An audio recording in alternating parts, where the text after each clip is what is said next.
Cricketer Rohit Sharma sir video మస్తు చక్కర్లు కొడుతుంది. సెంచరీ కొట్టిన వీడియో కాదు, ఒక ఆమె రోహిత్ సారు చెయ్యి పట్టుకొని గుంజింది.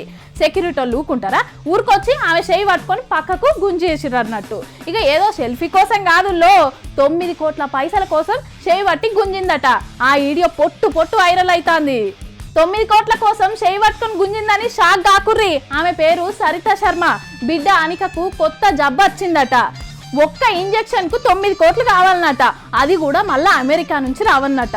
9 కోట్లు పెట్టే ఇంజెక్షన్ వేయించే తాకత లేదు పాపం. క్రౌడ్ ఫండింగ్ పెట్టిండ్రట. ఇక 4 కోట్లు జమ అయినాయి, ఇంకా 5 కోట్లు కావాలి. టైం కూడా లేదు.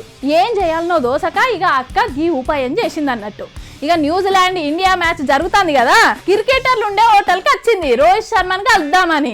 వీళ్ళు సెలబ్రిటీలు కదా, సెక్యూరిటీ దగ్గరికి రానియరు. ఇక ఎట్లయినా వేసి రోహిత్ సార్ ను విరాట్ సార్ ను కలవాలని గీ ప్లాన్ చేసింది అన్నట్టు. ఇక కొందరేమో మంచి పని చేసిన వీడియో వైరల్ అవుతుంది, క్రౌడ్ ఫండింగ్ వస్తుందని అంటారు. ఇక ఇంకొందరేమో సెక్యూరిటీ గిట్లా వీక్ ఉంటే ఎట్లా అని కమెంట్లు రాస్తున్నారు అన్నట్టు. ఈ వ్యవహారం అంతా ఇండోర్ లో జరిగింది.